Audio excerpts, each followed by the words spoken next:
오늘 아시아시황은 세계은행 경제성장률 전망치 얘기로 출발합니다. 세계은행이 올해 세계 성장률 전망치를 이전보다 0.4%포인트 하향한 2.3%로 제시했습니다. 미국의 관세 정책에 따른 무역 긴장과 불확실성으로 성장률을 낮춘 건데 이 수치가 글로벌 금융위기 이후 경기 침체 기간을 제외하면 2008년 이후 최저치입니다. 미국의 성장률은 1.4%로 0.9%포인트 급락했고요. 한국이 포함된 동아시아, 태평양 지역의 올해 성장률은 4.5%로 둔화하고 내년에는 더욱더 내려갈 걸로 전망했습니다. 하지만 이런 뉴스보다는 오늘 아시아 증시, 미중 무역 협상 이슈에 초점을 맞추는 분위기죠. 런던에서 열린 미국과 중국 간의 2차 무역 협상이 이틀간의 마라톤 회의 끝에 마무리됐는데요. 구체적인 내용은 공개가 안 됐습니다. 이를 기다리면서 관망과 그리고 또 기대감이 교차하는 모습입니다.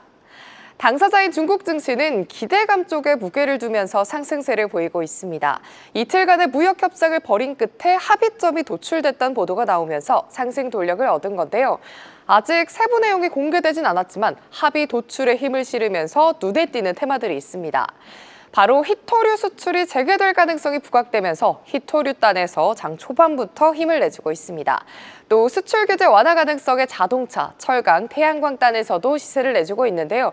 오후장 들어서도 계속해서 3,400포인트를 상회하는 상해 지수입니다. 홍콩 재무장관은 홍콩 증시의 핑크빛 미래를 전망하고 있습니다. 현재 IPO 준비 기업들의 라인업이 매우 강력하다면서 강세장이 기대된다는 건데요. 실제로 올해 들어 홍콩 시장은 글로벌 시장 중에 압도적인 상승세를 보여주고 있습니다. 전거래일 마감가 기준으로 항생지수는 연초 이후 누적 20% 넘게 상승했고요. 세계 증시 내에선 독일 닥스 지수 다음으로 높은 상승률을 기록하고 있습니다. 항생지수 1년간의 움직임 함께 체크해 보시죠. 상호관세 타격 이후에 계속해서 올라오는 모습이 포착되고 있습니다. 이 배경에는 IPO 흥행 그리고 본토 자금 유입이 있었던 건데요. 앞으로 좀 잘 체크해 보시면 좋을 것 같고요. 오늘 장에서도 계속해서 상승세 이어가면서 24,400포인트에 육박하고 있습니다. 다음은 일본 증시입니다. 미중 무역 합의가 무르익었다는 소식이 증시에 호재로 작용하긴 하지만 미일 협상이 아직 마무리되지 않았다는 점에 니케이 지수는 상단이 제한된 모습입니다. 시총 상위주들은 혼조세를 보이고 또 수급까지 불안하면서 상승폭을 오전보다는 줄이는 모습인데요.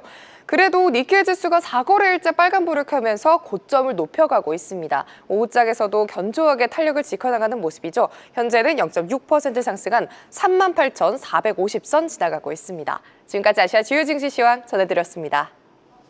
네, NH투자증권 김채윤 책임연구원 연결돼 있습니다. 책임님 안녕하십니까?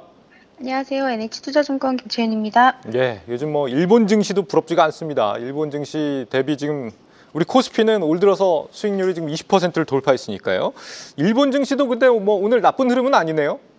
네, 맞습니다. 오늘은 미국 시장 상승을 호재로 4영업일 연속 상승하고 있는데요. 오전장은 173엔 상승한 38,385엔으로 마감했습니다. 다만 최근 상한가 저항선으로 의식되고 있는 선이 38,500엔이기 때문에 이 선을 앞두고는 제자리 걸음 보이고 있고요. 업종별로는 서비스, 펄프 종이 정밀기기가 상승하고 있고 보험, 비철금속 등이 하락하고 있습니다. 네. 일본 여당이 이 고물가 대책으로 국민 1인당 20만 원이 넘는 이 전국민 지원금 검토하고 있다 이런 소식이 들리던데 이런 대책이 나오는 배경이 좀 뭐라고 보시고 일본 경제에는 또 어떤 영향을 줄지 궁금합니다. 어떻게 보고 계십니까? 일본 정부가 현금 지급을 검토하게 된 배경에는 세 가지 꼽을 수 있는데요. 첫 번째는 실질임금이 4개월 연속 마이너스를 기록하고 있어서 가계의 구매력이 좀 크게 떨어진 점. 두 번째는 쌀과 식료품을 중심으로 체감 물가가 높아진 점. 그리고 세 번째는 미국 관세 정책과 같은 외부 요인에 따른 수입 물가 상승 압력이 작용하고 있다는 점입니다. 추가로 정치적으로 보자면 7월에 참의원 선거 앞두고 있기 때문에 물가에 민감한 민심을 직접 겨냥한 정책이라는 해석도 할 수 있겠습니다.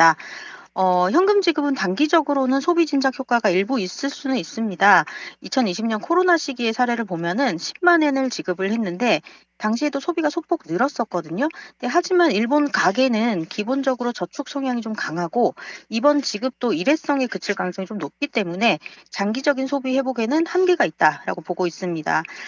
따라서 현금 지급 자체는 물가 자체를 낮추는 수단이 아니라 가계의 부담을 일부 상쇄해주는 임시적인 대응에 가깝기 때문에 단기 처방으로는 좀 일정한 효과가 있을 수는 있지만 장기적인 경기 부양이나 구조적인 소비 위축 해결에는 한계가 있을 거다라고 보고 있습니다. 예. 그러니까 물가가 높아서 이런 대책도 추진을 한다는 건데 그런데도 지금 다음 주 BOJ가 금리 인상이 아니라 동결에 나설 가능성을 시장에서는 좀 더 높게 보는 것 같습니다. 어째서 이렇게 인상에 좀 소극적인 건지 또 뭐 엔화는 그러면 어떤 움직임을 보일지도 궁금하고요. 어떤가요? 네, 맞습니다. 우에다 총재가 2% 물가 목표까지는 아직 멀다라고 언급을 했는데 이거는 긴축 속도를 좀 조절하겠다는 의지로 읽힙니다.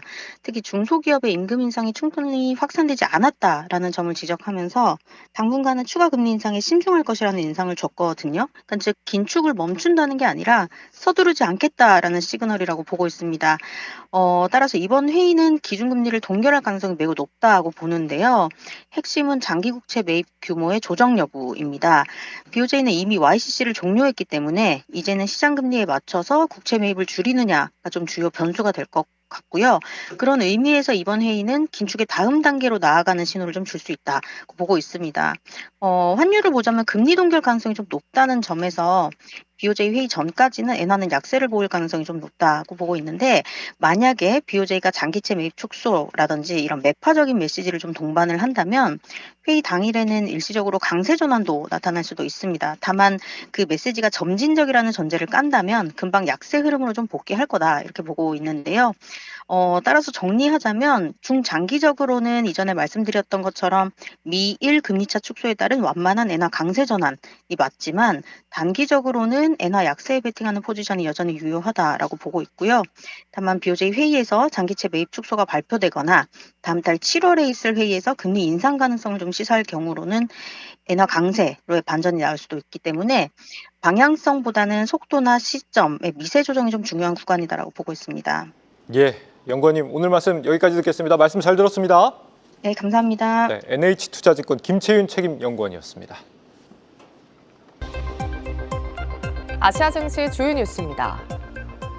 세계은행이 글로벌 무역 갈등을 이유로 세계 경제 성장률 전망치를 하향 조정한 가운데 올해 인도 경제 성장률을 기존보다 0.4%포인트 하향한 6.3%로 전망했습니다.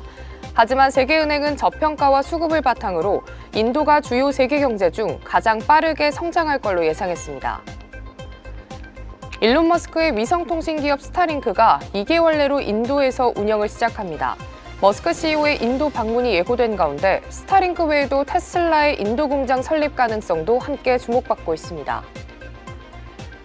베트남 수도 하노이가 2030년까지 관내 모든 차량을 친환경 차량으로 전환하겠다고 밝혔습니다. 하노이는 5년 내로 시내버스의 100%를 전기차나 기타 친환경 버스로 전환할 계획이며 이번 계획은 대기 오염 완화와 교통체증 해소를 목표로 하고 있습니다. 파키스탄이 최근 인도와의 군사적 대치에 따른 안보 요구 증가를 이유로 올해 국방 예산을 전년 동기 대비 17% 증액했습니다. 이런 움직임은 파키스탄이 인도와의 갈등 이후 군사준비 태세를 재조정하면서 나왔습니다. 지금까지 아시아 주요 뉴스였습니다. 계속해서 다양한 경제 이슈를 알고 싶다면 구독과 좋아요, 알림 설정 부탁드립니다. AI 캐스터 권미정이었습니다.